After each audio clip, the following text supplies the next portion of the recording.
In this video, I'm going to talk about the interesting explanation between stress and autoimmune disorders. I'm sure all of you would have heard about the term stress, not only heard and been using this word stress in our everyday life right from our childhood until our old age. But then what is really stress?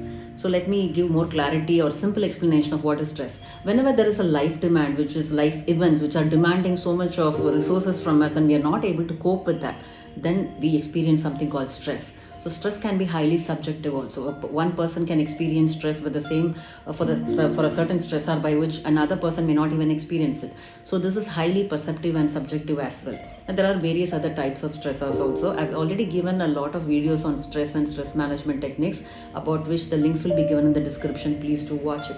So we know what is stress now. So let me look into what is autoimmune disorder. So by the very term autoimmune, all of you I'm sure you would have heard about the term immune system.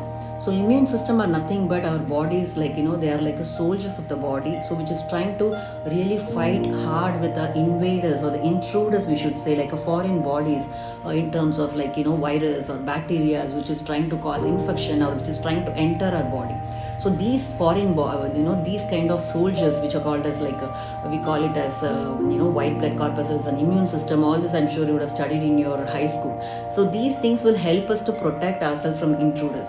So then actually this immune system becomes active and it causes inflammation. So this usually happens. This is how the immune system functions. But what really happens in autoimmune is that without any invaders in our body, the autoimmune starts functioning and it kickstarts and it actually causes inflammation and or attacks its own cells, tissues and even organs. So all this kind of thing which is without any intruders which is going to cause inflammation is called autoimmune. And there are very common autoimmune disorders to name are like psoriasis and fibromyalgia or rheumatoid arthritis and type 1 diabetes and myositis. All these are very common autoimmune. There are various other types of autoimmune disorders there. So now why is the significance we are talking about is, autoimmune disorders are very deleterious and it reduces the quality of life. It can even result in death. And to know that even stress is even related to that isn't it alarming that it both had some connection.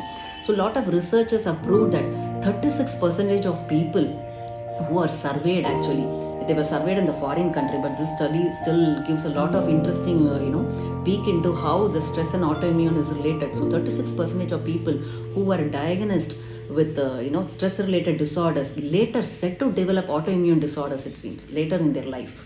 So and then one more alarming statistics is that 8% of people who were actually diagnosed with autoimmune disorders were reportedly giving information that they were under significant emotional stress before this autoimmune was diagnosed. So that is very, very alarming and even threatening, I should say.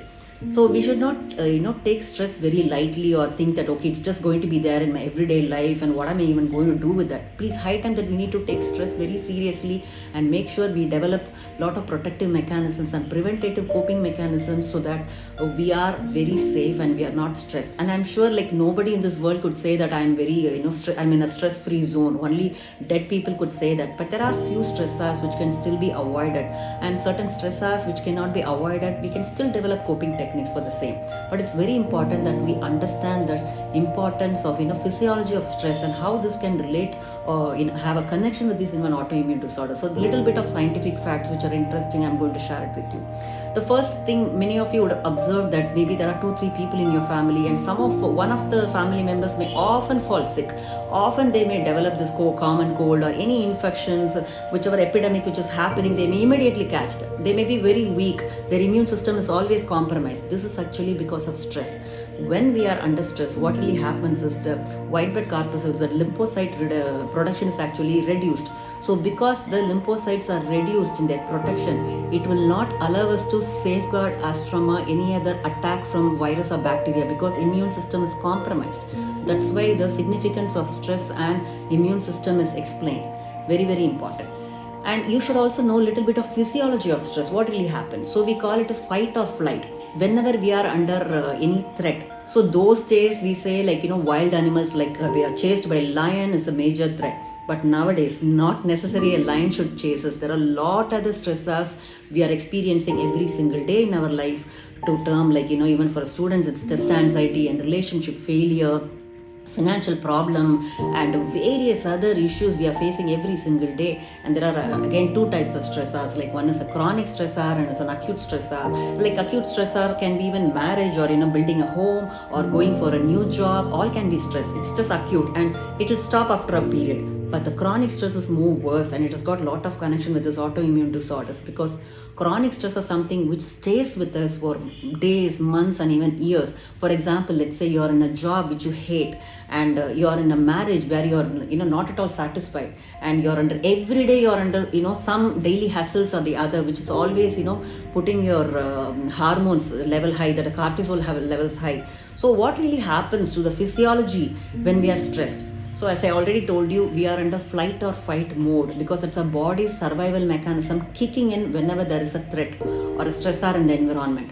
So let's say when there is a threat, like as I already told you about a lion attack, so our body goes to the alarm stage, where our body is completely and body is ready to fight that threat.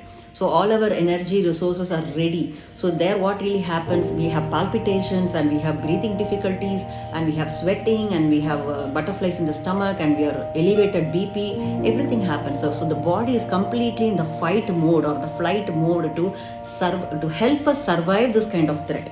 So once the threat is gone, then we go to the resistance stage, where in the resistance stage the body goes back to the original level of functioning by making the reserves and supplies so that the body can function normally, because we were in a fight mode, like in a war zone. But now this resistance stage is where the threat is gone, but our body and mind is still looking for any potential stressors.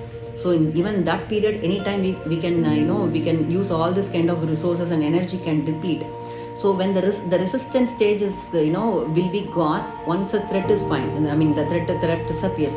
But if the threat is going to be there in an ongoing manner, which I told you is a chronic stress, then we move to the dangerous stage called exhaustion stage, where the cortisol secretion is very high and our body and energy is depleted, our adrenal gland is overworked, so we can develop any kind of mental and physical disorders, and stress related disorders can start developing in our body. So this is a very dangerous space. So this is what really happens in our body. And now you'll be wondering how this is related to autoimmune disorders. Let me explain. So in the autoimmune disorders, I told you inflammation is something which happens. So when there is a stress, usually there is the immune system actually functions very well for a very short period of time until the threat is going to be there. So it helps our body to fight. So in that case, the inflammation is very limited.